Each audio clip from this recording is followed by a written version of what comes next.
Are you wishing your pain would just go away? Today we're talking about how to tap into that healing intelligence within us through slow, gentle, and easy movements of yoga on today's episode of Coffee with Tea.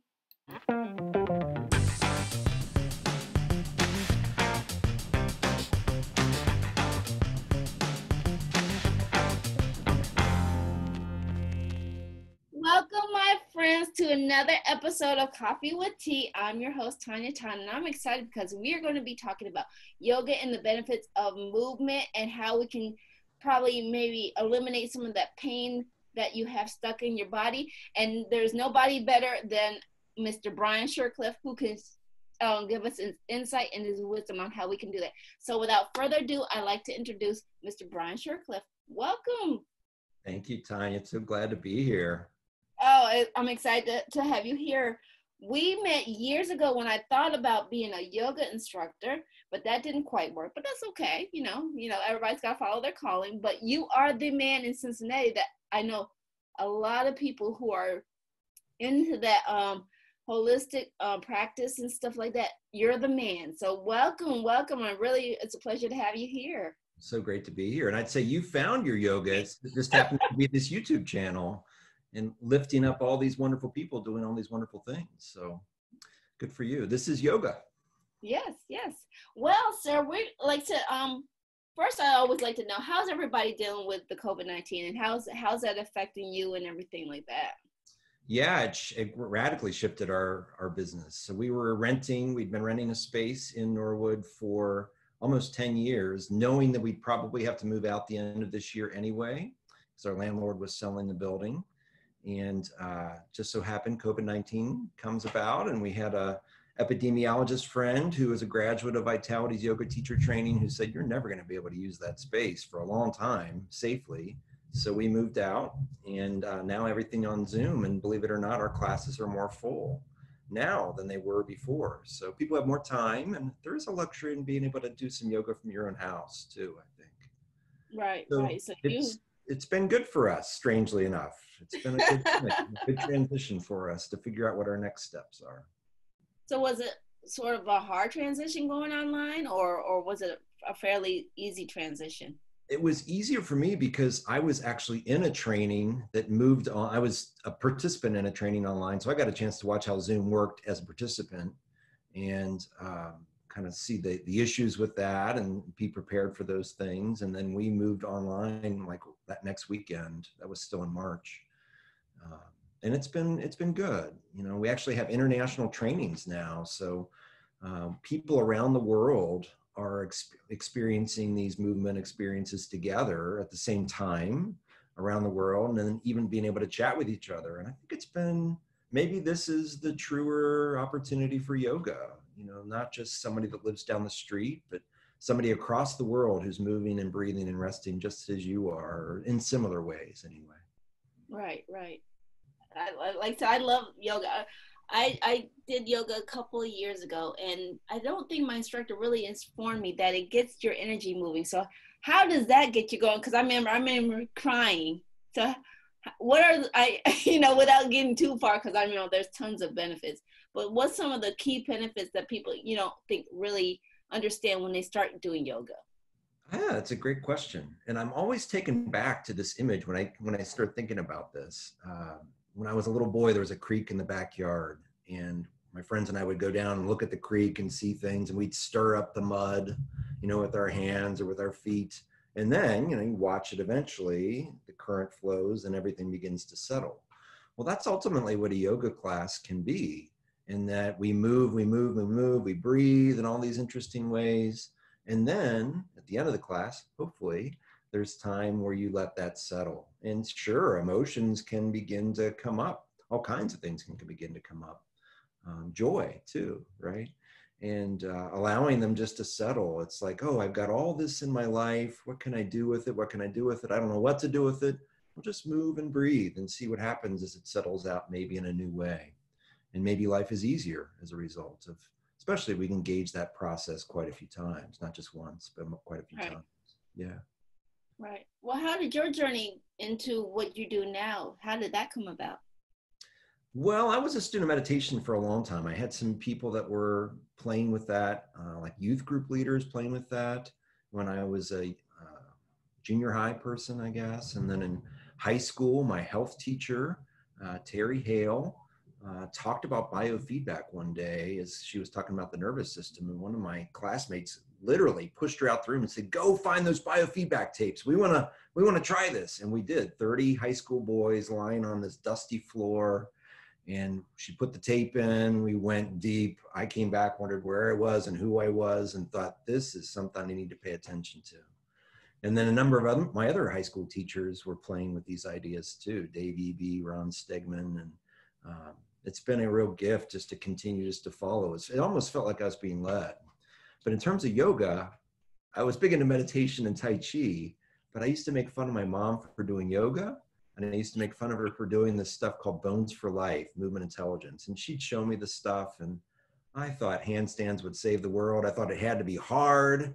I thought you had to do these martial arts like things. I thought you had to be doing weird strength things to really get things going. And she'd show me her things, and they were so simple. And at that point in my life, stupid. I was like, that isn't going to do anything. Well, fast forward a number of years, I've been doing all this strength stuff, and I was getting older, and some of that stuff was kind of wearing me down. So I was probably doing too much of the same thing all the time. And somebody at Vitality gave me a little postcard for me to go check out this stuff called Bones for Life, Movement Intelligence. And it's based on Feldenkrais method. And I didn't want to go. I was just like, I was too often the only man in the room for these trainings. And I was like, I can't do it again. I mean, it's wonderful, but I need friends, and I don't want to do this. This is about stuff my mom did. And I went that morning having had a bunch of hip pain, tried everything in my toolkit that I knew how to work with my aching hip.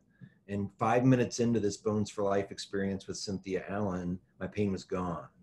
And I thought, oh, she's the one that was teaching my mom these silly little things. And I thought, well, maybe I should check this out. If I got rid of my pain that quickly, that maybe there's another way of engaging yoga and martial arts. It doesn't have to be so hardcore. Maybe some softer ways could be helpful.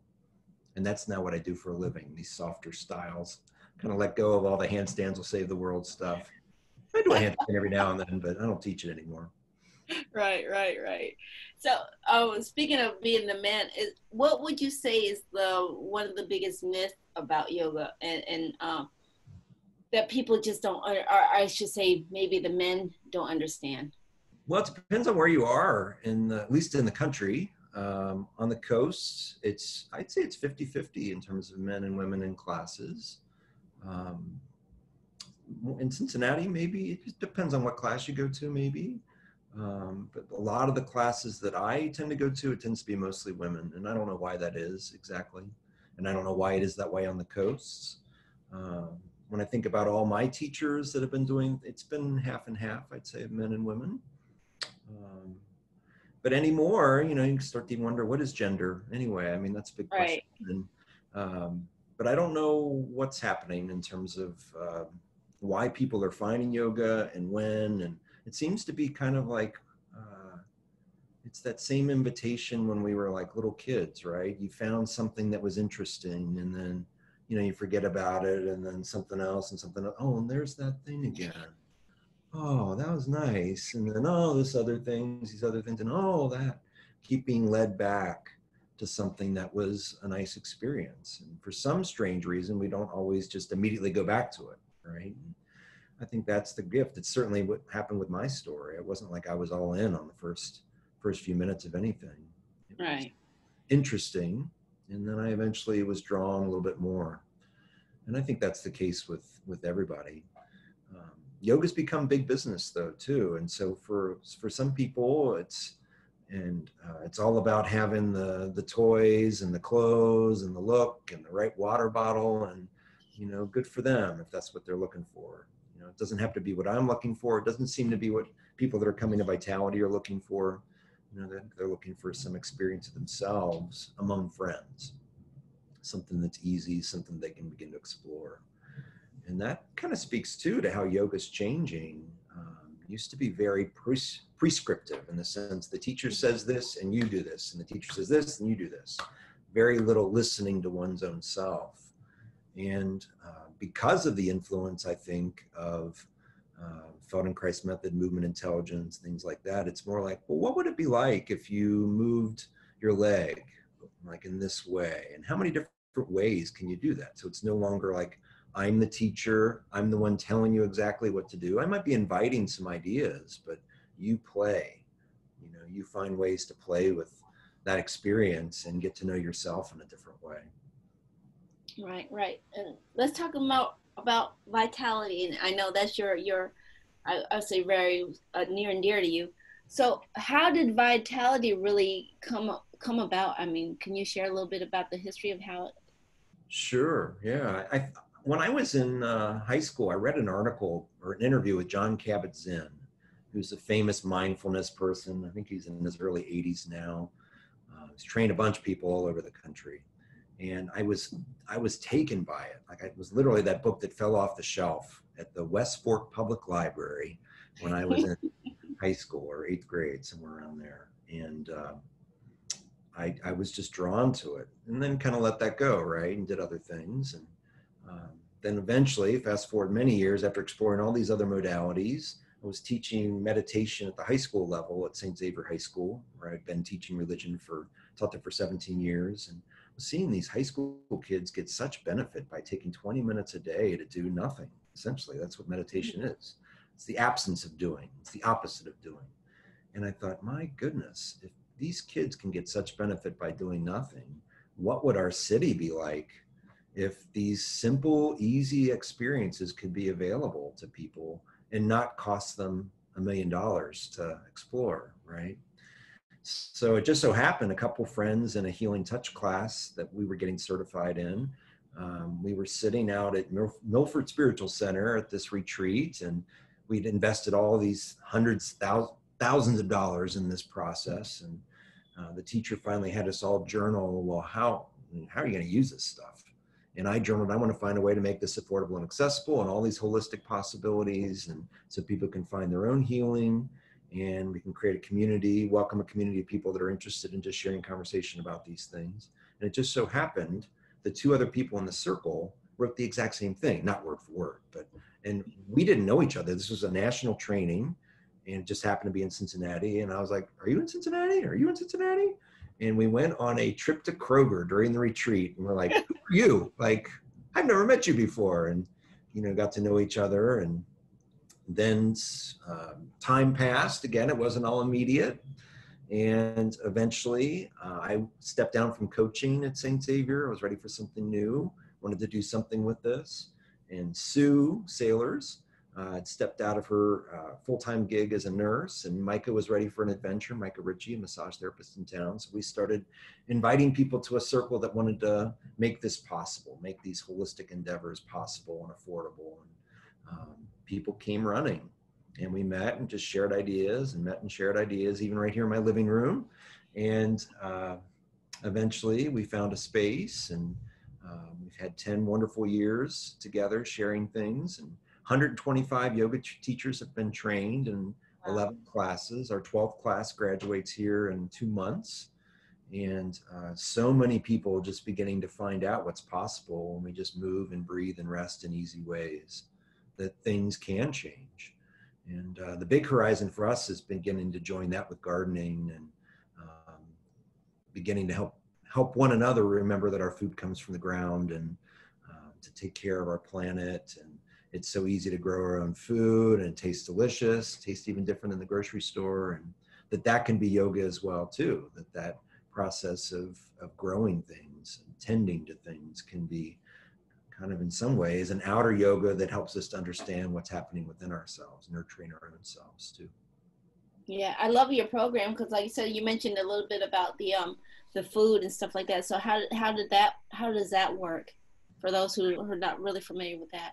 Yeah, good question. So we have a full-time gardening and gleaning coordinator, Sue Plummer, and there's actually a whole nationwide group, the Society of St. Andrew, which organizes gleaning. And gleaning is that biblical concept of when farmers had brought in all the harvest that they needed. They left some in the fields for people who couldn't afford to feed themselves, to go and to take what they needed and live on that. And farmers still do that today. They bring in the harvest that they need, and there's always stuff left. And they allow groups like the Society of St. Andrew, which Sue works for, one of the groups Sue works for, to go and organize volunteers to get produce that otherwise would rot, and just be wasted, and to take it immediately to places where it can be used immediately. Shelters, food pantries, La Soup, and that food is then made real, is used immediately, and people can benefit from it, especially people that might not usually have the easy ability to get fresh local food. But we also help people just to realize that they can grow it themselves. So for instance, our yoga teacher training program for the 200-hour certification, that's a basic certification in yoga teaching. We ask only for half the tuition in cash. So most teacher trainings are $2,000 or $3,000 in Cincinnati. They're like $5,000 or $6,000 in New York City, which is amazing. Cincinnati, an affordable area of the world, right? And but we ask for half that, so we ask for $1,000, and then we ask for 100 hours that give back in the community gardens or gleaning farms of the Cincinnati, Northern Kentucky area. So to help people, one, just realize where food comes from, that we can be assisting in our own community, and look how easy it is to grow your own food. Right. Well, Brian, what's one thing you really want to leave the audience with? Great question. I think that pain can go away quickly, that we can work through our pain through very slow, gentle movements. And I don't know, when I got into all this, I always thought that it had to be this huge change to get somebody out of pain or to change one's life. And yes, sometimes that works, but usually it's too overwhelming. It's too much for one's nervous system to take in. And so now research is showing that to get somebody out of pain, it can be as little as 2 to 3% change is all that's needed. And that's about as much as your nervous system can take in anyway. So for instance, if my shoulder, say my right shoulder is very sore, and I let my arm just hang at my side, and everybody else can do this with me too, and I bring my right shoulder up as high to my right ear. I'm doing it with you, just so you know. Wonderful. And then I just let it slowly melt down and just kind of sense everything along the way. Mm-hmm. Full journey. And then once my shoulders melted all the way down, just pause a second and listen, did I go too far? No, I felt okay. Well, this time let's see what it's like to go half as far. And then bring your shoulder up and just slowly, easily, then like 10 times as slowly let your shoulder melt down. Something within oneself starts to kind of figure things out.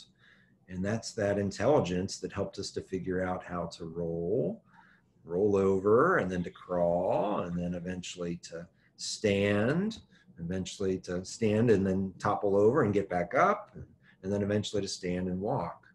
And no one taught us that. Maybe we watched people a little bit, but there's something within us that wants to figure things out. And when we give ourselves slow, easy, gentle experiences like we had when we were children in terms of navigating ourselves in this gravity-rich planet, that's what begins to stimulate one's brain. And one's nervous system figures it out quickly, can figure out another way just based on doing something slow, gentle, and easy. And so the big term, of course, for that's becoming popular in the medical world is neuroplasticity, that one's brain, one's nervous system, one's whole life can change very, very quickly in a split second. So I think that's the message. And hopefully we're discovering that in just general yoga classes. I think a lot of people also shy away from yoga because, I don't know, if you just go to see a class, maybe in a gym or something, it's pretty hardcore. It's what I used to teach, right? Not all of us are teaching that way. A lot of people have moved more to that somatic approach where things are gentler and easier, and everyone in the room can participate and everyone in the room can benefit. Even the highest classed athlete in the world could benefit from these kinds of gentle explorations because they're based on how one learns. They're based on that same learning that we've been doing since the first seconds outside the womb, when no longer were we in the ocean womb. We're now on hard surface. We're on the earth. Even if that's in someone's arms, we feel the weight of ourselves like descending downward, and we begin to navigate our way with that kind of learning. So, most yoga classes are beginning to discover that, at least in some way. And certainly that's the kind of yoga we practice at Vitality. And we try to make it accessible in that way and also affordable. Everything we do for our classes are donation based. So people can drop in as they wish, explore as they wish, meet friends. Even on Zoom, people meet friends. It's been kind of cool to see people even go, "Oh, that's you? I've heard about you for years. And now here we are in this class." They never would have met, maybe not never, but they have not met for years at Vitality in a space, but they can meet on Zoom and get to know each other. So even during this COVID era, they're great opportunities. Well, I want to, we're about to wrap up, but I want to make sure people know where to find you. So where can people find more information about you, your services, and Vitality and stuff like that? Great. At our website, vitalitycincinnati.org. And we have lots of free videos on there. We have ways to access classes. We have information about all these people that I've mentioned and these different types of movement that I've mentioned. And you can kind of find what's interesting to you. And if you're confused, just reach out, and somebody responds very, very quickly. We even have a Tai Chi class right now. It's the only in-person class that we have in a park in Walnut Hills at Green Man Park on Thursdays at 5:30. We ask people to wear masks. It's not mandatory, but most of us do. And we even chat afterwards there too. Socially distanced chat, but great opportunity to even see someone's face just from their nose up and begin to be able to read each other's eyes and talk with each other in that way. But there are great benefits to in-person and great benefits to Zoom too. Right. Well, again, thank you for coming on and sharing your wisdom. It was a pleasure talking to you. I can't believe how fast 20 minutes just goes by like that. Well, you make it so fun. Thank you. Oh, thank you. I would love to have you come back. So I would always extend the invitation. Would you be willing to come back and maybe talk some more? Love to, Tanya. Thank you. I'll bring friends. Oh, I would love it. Yes. Yeah, good. I want to thank everybody who's tuning in. Make sure that you know that feedback is always welcome. Email us if you have any guests or show ideas. All the links that Brian mentioned will be posted in our comments.